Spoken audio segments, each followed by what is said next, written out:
Welcome back and thank you for joining A Shark's Perspective. I am Kenneth Shark Kinney, your host and Chief Shark Officer.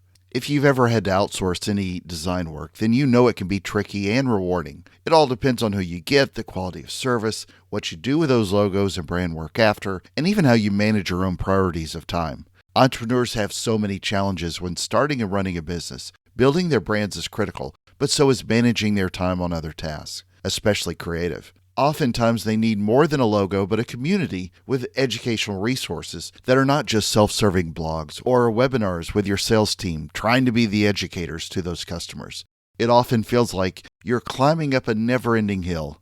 Rahul Aggarwal is an entrepreneur based in India and the co-founder of Designhill, a creative marketplace catering to the creative needs of businesses and individuals all over the globe who need quality designs from professional designers. And on this episode, we'll discuss outsourcing a design, creative marketplaces for graphic designers, the growing number of entrepreneurs, providing value to your community by helping them be where they're going, solving problems for your customers, even when that customer starts with you, Bollywood versus Hollywood, sharks to the Nama people, and a lot more. So let's tune in to a design entrepreneur with a shark whose designs should be like everywhere on this episode of A Shark's Perspective.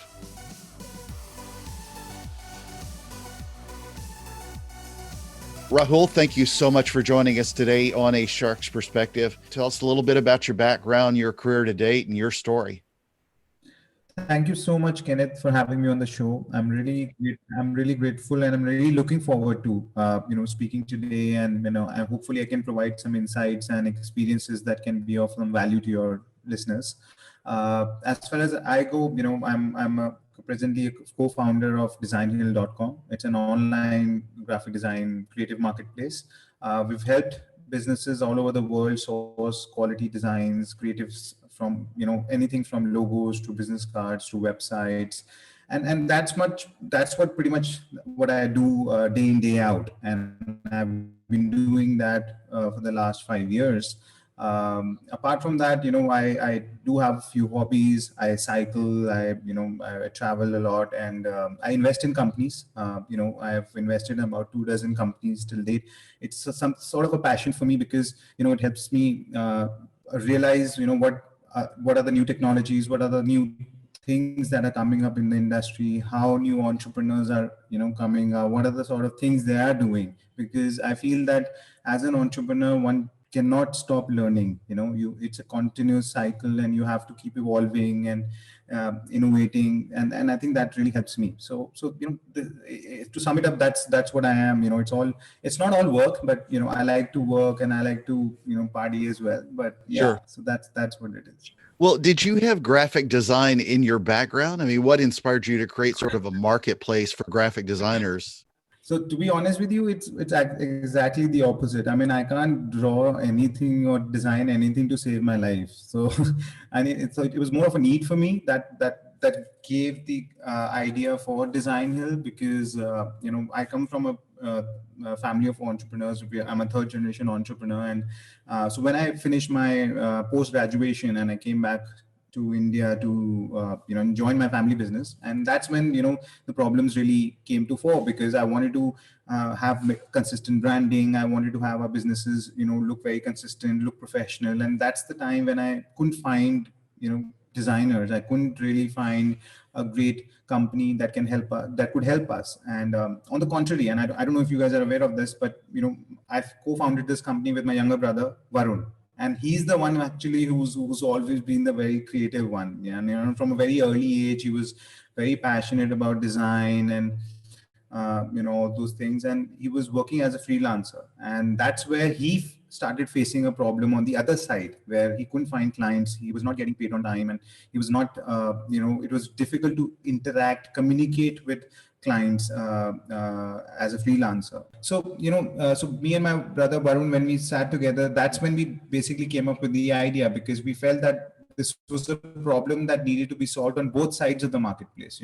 Businesses and professionals were struggling with getting quality designs at affordable prices, and freelancers or creative professionals were struggling with getting clients, getting paid on time. So that's how we, came up with the idea, and it was something that we just had to do. So we dived in and we started designing. I love what you guys are doing in the sense that it's really helping enable a lot of entrepreneurs. I've been an entrepreneur for a few times now, and I've also been a graphic designer. And so for Oh me, wow. it's allowed me to play with Photoshop and Illustrator and a few other tools, Yeah. more than I Right. probably needed to. But I have constantly seen the need as people Yeah. start building their own brands and literally looking at it as a brand as opposed to just a hobby or something like that. Right. Building, we're seeing such an explosion as well for entrepreneurs. But I'm curious, how do you see yourself differentiating yourself against your competitors? Because obviously there are the Fivers, the Designworks, there's the companies like Vistaprint here closer to this side of the hemisphere, where you can find either print resources or other resources as opposed to just going to a traditional agency or a designer here stateside. Right. So, we hear about these comparisons all the time. And to be really honest with you, how we've grown Design Hill, we've grown it into a very holistic end-to-end creative platform, right? So we're not just targeting multinational companies, or we're just not targeting, solopreneurs, or work from home mom. At Design Hill, we are catering to everybody, and we have services built for everybody. So, it's just not that we are having one service for a particular type of customer. Now, if somebody wants a design for free, we have a tool for that. Somebody wants a very customized design solution. They need a lot of hand holding. They have a huge budget. We have a service for that, and that's how we've tried to really differentiate ourselves, because we've not focused on one particular type of customer or consumer. In fact, we've focused on the entire category of design. Now, if you mentioned Fiverr as a company, now Fiverr, it's more of a transactional platform where you just find somebody and everything happens offline, right? With our platform, we built tools to actually facilitate the design collaboration and exchange of design. We've understood the problems that customers face or designers face when they're communicating with each other, because see, a design requires a lot of interaction, a lot of communication. We build tools where customers can actually go onto their screen and comment on separate parts of a design that would be instantly visible to the to the designer. And these are sort of things that have really helped us gain so much success as well as customer satisfaction. I don't know if you're aware of this, but we offer 100% money back guarantee to all our customers, and we have a success rate of 97%. Considering design is a subjective topic, you may like something, I may not like the same design. So what we've tried to really do is build a platform that caters to everybody. That doesn't matter if it's a hobby, it's a side hustle, or it's a professional multinational organization. We have something to offer to everybody. And in fact, now we've also ventured into printing. So we are a complete design to print platform. So you get anything designed, you can get it printed and shipped and delivered right to your doorstep. And And I that's think that's products as well. It's like coffee cups and things like that, not just everything, paper and all posters. merchandise, all merchandise like t-shirts, phone cases, bags, business cards, posters, everything. Entrepreneurship was already growing over the last several decades, but Yeah. at least in the last year plus, I've really seen it explode. You're you're actually right on this, because what we've seen is that we probably covered a distance of 3 to 5 years within the last 1 year, right? So the amount of growth that we should have seen in the next 5 years, we've seen it in the last 1 year. And it primarily comes down to three main points. One is that the whole pandemic in the last year, it has forced people to now adopt using services, getting services online. Earlier, no matter what we say, there's always a certain amount of apprehension that people had when it came to design, especially, that they would still want to meet the designer, they will still want to get the work done in a physical manner, give the brief, give feedback in a physical manner. But now, because the out of a force habit, they've had to work with people online. They've become accustomed to doing things online, on Zoom, on on online tools, and getting services online. And that has really built confidence among customers, businesses, professionals, that yes, we can actually get these services online as well. And it's really great value for money as well. I mean, I don't want to sound a bit off here, but you can get the same design or the quality of design by a designer sitting in Brazil or Thailand or China or anywhere, as compared to maybe somebody who's a local designer and sitting in New York. So, again, so it's value for money, and that's what they've realized that. And number two, as far as entrepreneurship is concerned, again, so a lot of people, they've understood that, jobs are something that are uncertain, right? Because there are so many macro factors that can affect certainties around these around a 9 to 5 job, and people want to take that step into entrepreneurship because they want to be in control of their life. So again, so that has catapulted a lot of people into entrepreneurship. And again, so we're seeing that growth coming in from a lot of new people, a lot of users who are now starting their business. And branding is something which has become, sort of a must have, isn't it? I mean, if you're not professional today, everybody realizes the importance of looking professional, being professional. So if you don't have consistent branding, if you don't have consistent branding throughout your venture, whether that's your business card, your logo, or your website, or your social media presence, design is omnipresent today, and people have to be really, really consistent with their branding and their entire project, how they project their business and their professionalism. Yeah, I couldn't agree more. And I think one of the things for people to really realize as well, it's not just the value of having a logo. I mean, the idea is if you take your logo off, whatever that artwork is, they still should know who your brand. This is just a way to really Exactly. cement in that Yeah. idea. Yeah. So you're an entrepreneur. You're not a graphic designer, but you are an entrepreneur who helps invest a lot of these businesses. Where do you see the value of putting logos on all these pieces of art? What are you hearing from the people that buy your services? Why they need to put a logo on everything, whether it be a T-shirt, a coffee cup, but not everybody necessarily needs a T-shirt or a coffee cup unless they put a Shark's Perspective logo on it. That's okay. But just for other brands, where do you see the value in putting that everywhere?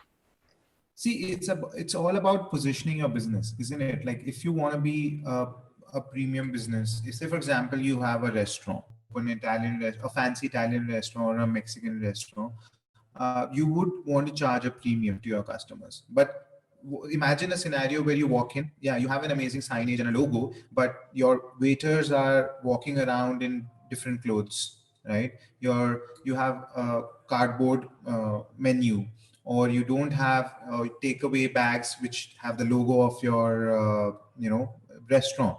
Would you really feel that it's a premium restaurant? Would you feel that it's a place, it's a nice place, and you would want to dine there again? You would not do that, because of the simple fact that you need to have consistent branding. And branding is not only about the print material or your merchandise, even your website. Say for example, somebody goes on your website, and your logo is red in color, your website is green, right? And it looks really awful. Again, so it's not going to work out, because that's the impression that you're making. Actually, if you think about it, your logo and your branding is the first impression you make on your customer. If you walked into, before even you walk into a restaurant, the first thing you look at is their facade, the signage. Now if it looks a really shabby logo, you'll not want to go in, even if they serve the best food in the town, until somebody's recommended it, right? So that's why it's really important. And people understand that now, because when you're competing with others, see, 5 years, 10 years back, people, all of them pretty much look the same, right? So it didn't really make a difference. But today, when you're in any industry, you're competing with people who are existing, and that's where you compare your product, your service to them. And when people are spending money on this and they're being awfully great about it, then you have to match that, or it even better it, isn't it? So that's how it is. So, how have you grown the business as an entrepreneur? What made your journey with this company different than the other 24 companies that you've started and helped fund and manage as well? So, with Design Hill, the biggest challenge that we've had, especially when we started out, was that, as a business, we were trying to cater to a global audience, especially in North America, United States, Canada, and, sort of parts of the Western world like UK or Australia, uh, because we understood at a very early stage that that is where people were willing to pay a price for good design, right? in India at that time, people were, just getting anything designed from a friend or a friend's friend or a guy on ground at the corner of their, the office space, and they didn't want to pay anything, and that was sort of a problem area. So, and anyway, design we felt was a global, it's globally required, and we started focusing only on these countries when we started. So we were an Indian company, and the biggest challenge for us was to build trust with customers, globally, especially in Western countries, where customers were much more exposed. And how do we convince them that we are legitimate? Number one, how do we convince them that we offer quality service? How do we convince them that we have we offer what we are guaranteeing, or what we are we're saying? And then I think we had to do a lot of work around that, not only in terms of our branding, not only in terms of what we offered as a business, but our customer service. We started offering 24/7 customer service round the clock. So we had live chat, we had a toll free number, we had support agents 24/7 available for our customers. We started doing a lot of stuff around building trust on other platforms, like review websites, social media presence. So because what we understood was that a customer is very wise. He's not going to come in and just spend $200 or $400 on your platform just because your website looks good. He's going to go out and see your reviews. He's going to go out and read about you. He's going to compare you with other people in the industry, other competitors in the industry. And that's where you have to build, you have to be present everywhere. You have to have an omnipresent approach. And that is the biggest achievement in a way we had, because today we are known as a global platform, right? We have, in fact, 95% of our customers, even till date, come from North America. And we are a company with 130 people. Only all of us are in India. So, so that's something that was quite a challenge when we began. But now, we've sort of overcome that, and we've understood how to grow. And now we're in fact looking at growing into into a multilingual platform, because for example, European countries, Germany, France, their English doesn't work, so you have to have a local presence. And so we're trying to convert a entire platform into a multilingual website. What has been your biggest failing as an entrepreneur, that's sort of a lesson learned, that if you were starting a company again or running into a challenge at Design Hill, that you've learned? Because I think any successful entrepreneur, and I'll say that we're both successful because we can admit we've had failures. I've had plenty of them, so I'm probably extra successful. I think, see, first of all, as an entrepreneur, I think we sort of fail on a daily basis, isn't it? I mean, we try so many things. We think that they're going to work, whether they're marketing strategies, design collaterals, services, offers. There can be dozens of things. So I think failing is not an issue. And that's one of the things that even I almost speak about in every team meeting that we have, that I have no problem in failing unless we try. We're not really going to know whether that thing worked or not. If it didn't work, great, we can cross it out. If it worked, then yes, we can amplify, we can put more resources behind it, and we can grow. So I think failing is really important as an entrepreneur, one of the most important things, because if you're scared of failing, I don't think you're really going to get anywhere. So that's one of the main things, right? uh, and the second part is that from my failures, I think one of the biggest failures I had as an entrepreneur was that I when me and my brother, we thought of this concept and this idea, we sort of jumped into it way too quickly. Way too quickly, in the sense we didn't test the market, we didn't actually speak to a lot of people. We It was just me and him. We felt that this was a need and this was a problem, and we jumped in, whereas we should have tested it out. We should have seen that we are sitting in India, and we have to cater to customers all the way in US and Canada, and how are we going to do? So we didn't have a plan, and that was, I think, the biggest failure of on our part, because we actually wasted a couple of years of our life. We were lucky enough that we could persevere and we could sustain over a period of time, the first year and a half, where our friends and family helped us and we could get that funding.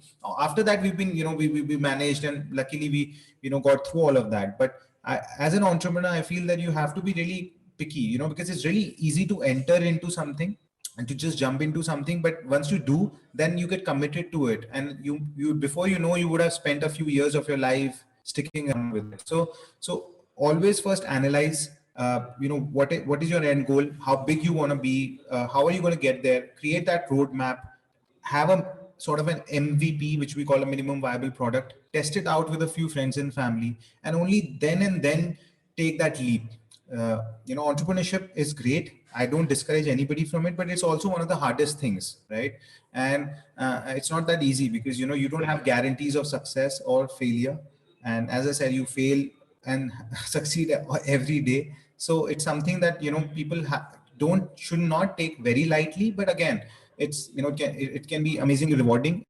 One of the things I noticed with some of the social followings that you guys do is you built a pretty decent community of 100,000 plus folks, especially on social. How have you gone about fostering the community that you have in the Designhill group?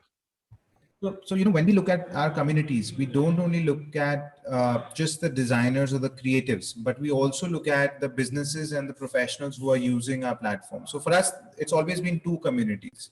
Actually, that's a very big challenge because completely different communities having different needs. They're found in different places. They think differently. Their problem areas are different, right? So it's almost like we've had to cater to and nurture and grow two different sets of communities all over the world.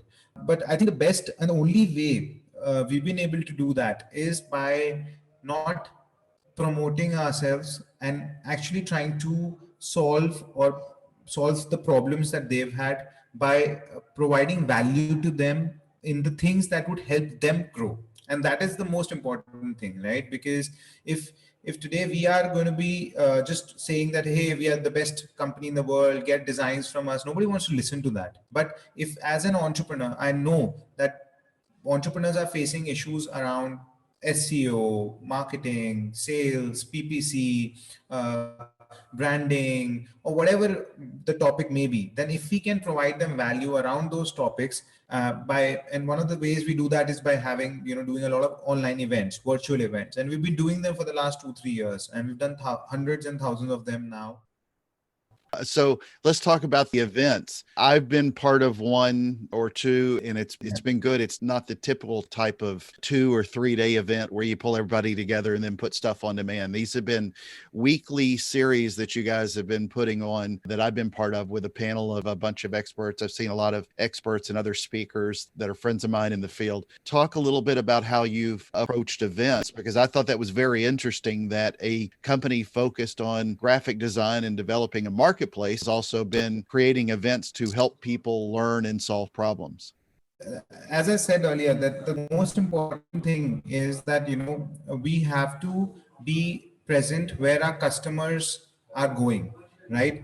Rather than just advertising ourselves and just that everybody does. I can do Facebook ads and Instagram ads and Google ads, and they'll see is that, hey, we are the best company in the world, and just come to us and cater with use our services. But nobody will remember us for that. But what they will remember us for is if we are able to provide value to them in a way that helps them, right? So as an entrepreneur, what we understood was there are a lot of problems that individual entrepreneurs can have. They don't know everything. They don't have mentors, or they don't know how to do a website design, or they don't know how to run an SEO campaign, or they don't know how to do branding, and what is the importance of community. So these are among these, there are hundreds of other topics that are of interest to businesses or entrepreneurs. And the way we focus on our events is that we're trying to do is that we're trying to solve problems for them. So wherever we see that an entrepreneur might be having a problem or they need some help or guidance, we try and do an event with industry experts like yourself, and that's where we see that we are able to provide value to them. So come back from that event and they yeah, this was something great, and we don't charge anybody for it. They are all completely free. They're free of cost. We're able to sort of inorganically do a little bit of a promotion to within themselves for Designhill. Okay, this is a company that went out of its way to help us, and if they, whenever they have a need for a design, they'll come to us, because that's how they'll remember us, rather than we just being pushy about it and just promoting what our service is and what our brand is. I think it's better if we are able to, provide value to them, help them solve their problems, help them grow in their life. I agree. So, Rahul, what do you do for fun when you're not worrying about Designhill on a daily basis? Talk about those hobbies a little bit further. So for fun, I started exercising a lot and losing weight. So you'll not believe me, but I was 22 kgs Wow. heavier Yeah. a year back. So I've Yeah. I lost a think I lot of found it. weight, and So, I think lifestyle is okay. So I think having a balanced life is really important for everybody, and it gives you focus, it gives you a break as well, because when you're doing things and you're working on yourself as an individual, that's really important. So whether it's my diet or exercising, I cycle about 25-30 kilometers every day in the morning. uh, I like to be really honest with you, I love to travel, I like to party. So I like to balance my life. Like, some days, obviously, there's some weeks which are really heavy on work, but I have a couple of kids now. Wherever I can, I spend time with them. So I think it's just about having a balanced life. If you don't have a balanced life, you're going to lose out on something. agreed. So, what is your favorite kind of shark and why? Favorite kind of shark. So, I think the best person to actually answer that question would be my wife. She loves sea life, and she's all about, sharks and whales and dolphins and everything. But I think the most recent shark that I saw was a Nama shark. So it was actually a week back. I was in Maldives, and we were snorkeling.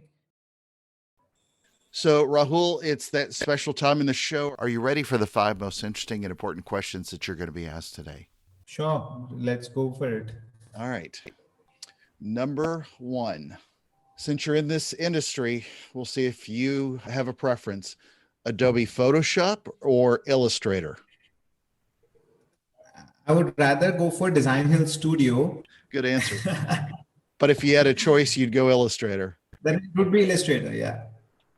All right. So, number two, it's a movie question: Hollywood movies or Bollywood movies?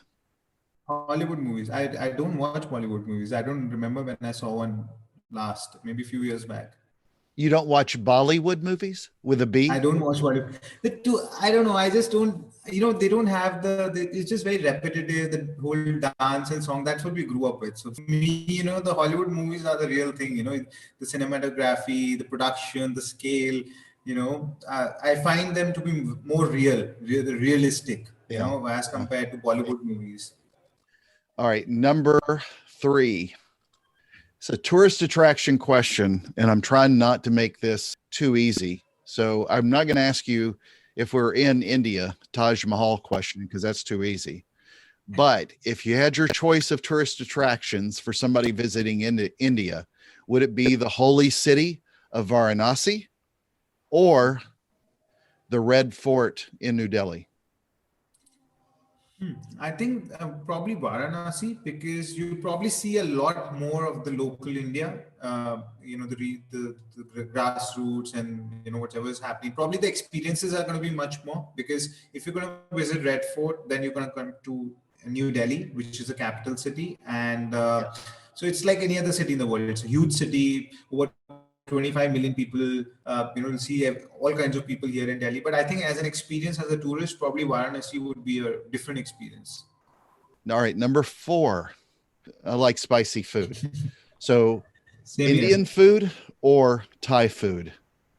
No, Indian food. See for that I'm like very loyal. I mean, I love all kinds of cuisines, and I can eat everything. But I think Indian food is amazing. I mean, you have so much variety. I'm vegetarian, so I don't even eat any meat or seafood or anything like that. And I have like I've never felt the need for it, because there's so much variety, and there's so much flavor and taste, and all of that. So any day, I mean, Indian food for no question, no questions about it. All right. Well, number five, and the most important question that you're going to be asked today, and this is more of an American food question, okay?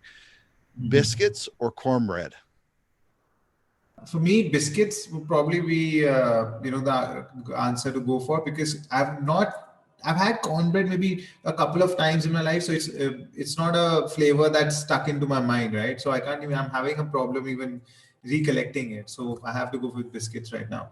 I do think cornbread would probably be better with Indian food. I don't know. I've never had the two together. So, well, Rahul, where can people find out more about you, the Design Hill, and much more?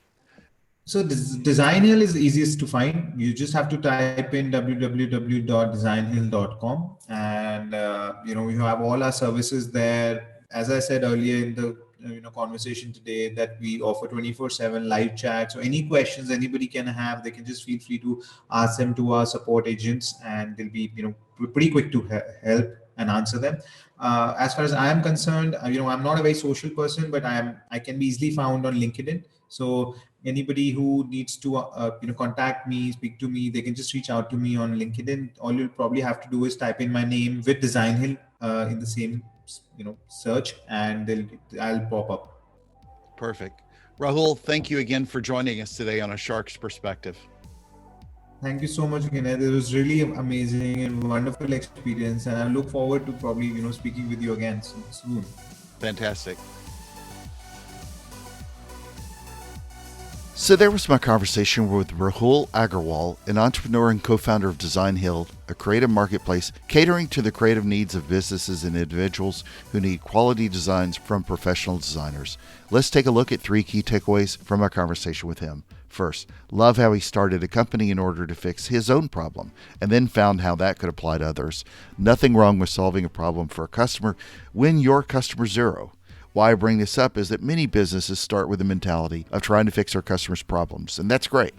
But it's often that the founders may have never felt the pain of the problem themselves, so that gives Rahul, in this case, a little extra leg up. Second, as someone who dabbled in graphic design, I never used to be a fan of services like this in the past, especially when there were many agencies who would have been more than happy to overcharge me. However, I learned that like everything else, you've got to focus on bigger priorities with less time in our days. You've got to get the right logo, but whether I do it with Photoshop or Illustrator, or if you outsource that task to a company like a Designhill or anyone else, it shouldn't be that big of a deal. Remember that you can and should at least forget the logo for a second and focus that effort on whatever your business is, regardless of the logo. That visual is for reminding them of what your product or service is doing for your customers. The fonts and graphics, while enticing, may just be something you spend less time on so that you can spend more time killing it in service for your customer. Whatever that logo is, it's still got to be a good one. I will still OCD on my graphic design, but I'm getting better at delegating. All that said, if you're the Van Gogh of Photoshop or the Picasso of Illustrator, then design away. Third, I really like what they're doing with the webinar type events. They're building content to help their customers. Although you do see a commercial or two on the shows, what they're not doing is they're not putting their logo on the words of the speakers, much like people often do when they write a blog. They're trying to solve problems for customers, as Rahul said, by providing value in the things that to them will help them grow. And they do these weekly. I've been a panel expert on several of the shows, and I'm not even a Designhill customer. Most brands would simply have their internal people do all the talking and promoting, but these folks don't, which I appreciate. Be present where your customers are going. It's a very similar reason as to why I do this show on a variety of business topics that I know will help you. And that's why all this matters to me. Got a question? Send me an email to kenneth@asharksperspective.com. Thank you again for the privilege of your time. I'm so blessed for every listener. Now it's time to go slap some shark logos on everything I can. And when I get back, I hope you'll join us on the next episode of A Shark's Perspective.